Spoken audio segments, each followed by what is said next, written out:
But I'm more of like I guess I'm more of a movie dork because every time I hear something about a movie, I'm like, yes, so good at driving. Seriously, that was pretty good. But every time I think about a book, I'm just like, oh shit, it's gonna take up like a month of my life because I don't stop reading. Like that's what happened to me with World War Z when I was reading. I was like, yeah, I'm gonna get done with this in like 3 days. Oh, we're gonna talk about World War Z. We're gonna talk.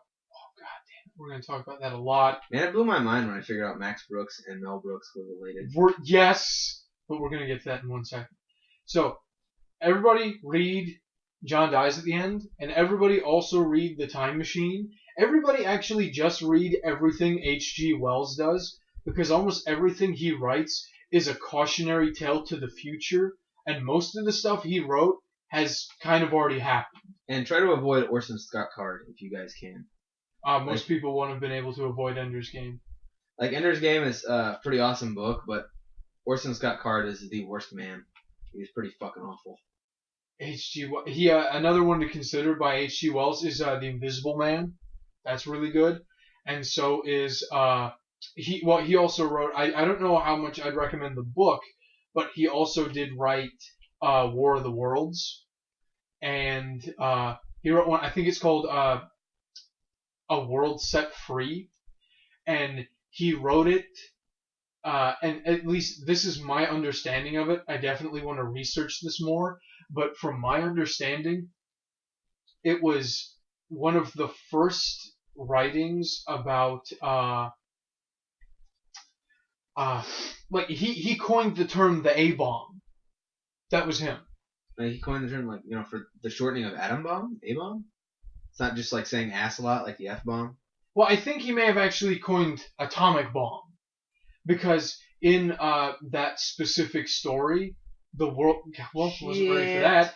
The world destroys itself with that kind of atomic war, but it was before, like it was back in like 1918 that he wrote it, and apparently I wasn't able to do much research into this.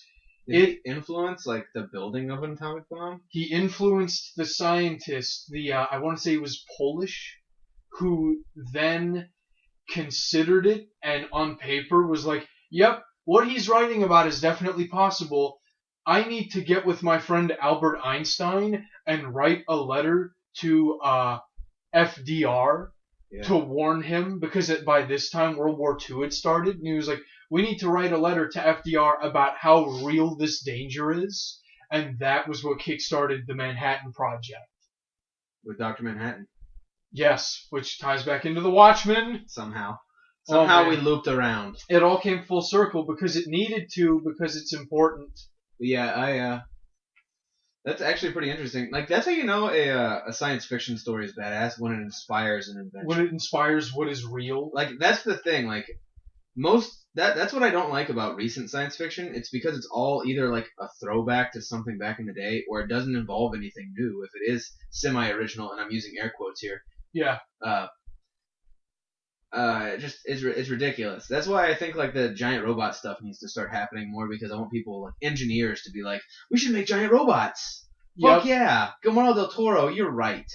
Like, and I'm not saying like that was the most original movie ever, because he was influenced so much by like old Japanese like Godzilla films and the like. But I just feel like we need to put more. I know it's hard to do this, to like come up with an invention or an idea, but I feel like if you work at it enough, you can come up with an idea for the future that would be like inspirational to somebody.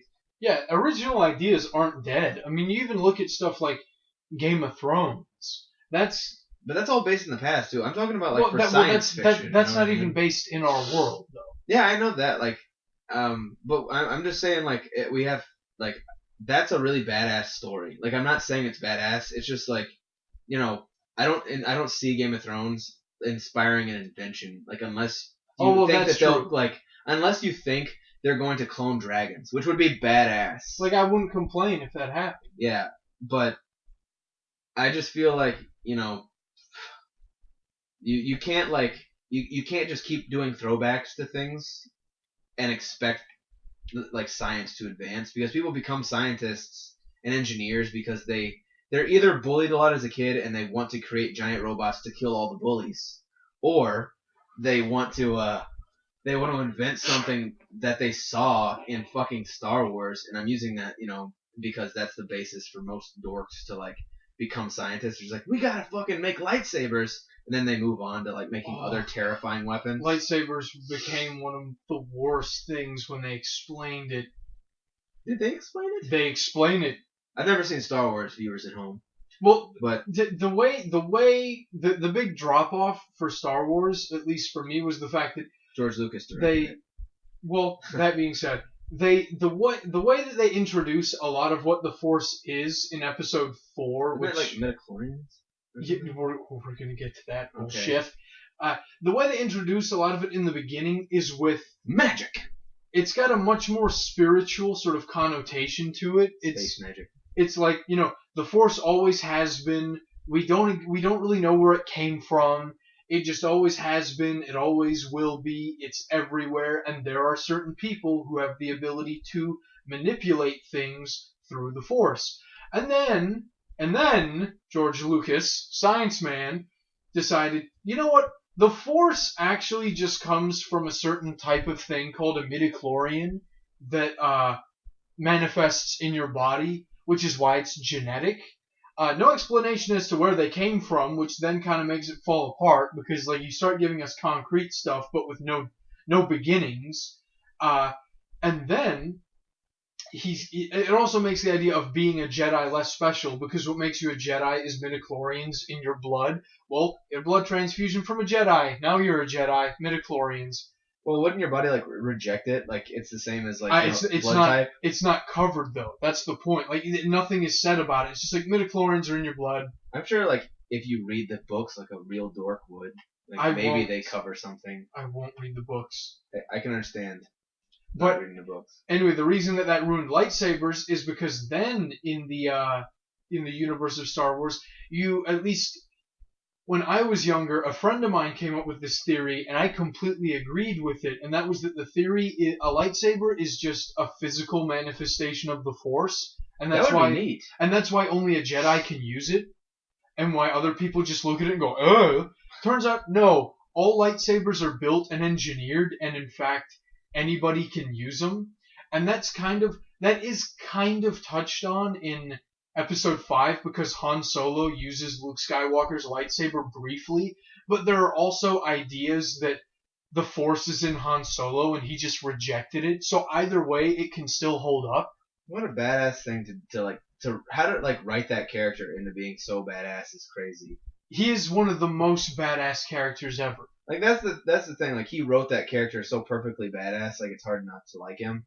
Like even though most of the things that make him badass are stereotypical, like badass things. Yeah. Like, they weren't stereotypical at the time, which you have to give like credit to. Like fucking Han Solo being a total badass. That's another reason why I hate when people say stuff like Rocky is cliches. We have to understand Rocky came out in like 1970 something. It wasn't exactly cliche. It invented what cliche is right. The thing. Like so, it wasn't cliche, but it invented cliche. One of the worst things that ever has happened to movies, which is the montage. If anybody didn't know that, the montage is one of the worst things that's ever happened to a movie. I don't know if I'd say that in a general sense. There are definitely certain. I'm not saying that montages are like bad to watch. I'm just saying like, as far as like being lazy as a writer is concerned.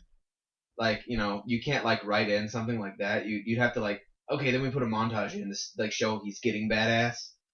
Like, I do see where you're coming from. Like, go into detail about the training or, like, make him special in some way.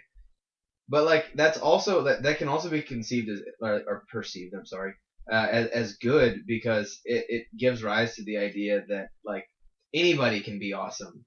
But it takes training. But it makes it look like training isn't fucking hard work, which is another kind of bad thing. That is definitely the worst part of the montage. And it also, like, that movie kind of, like, the way the montage is set up and the way, like, it made it so that underdogs were the people that everybody rooted for instead of the people who had talent their whole lives. That kind of sucks also because it means that anybody who's born with talent is immediately a bad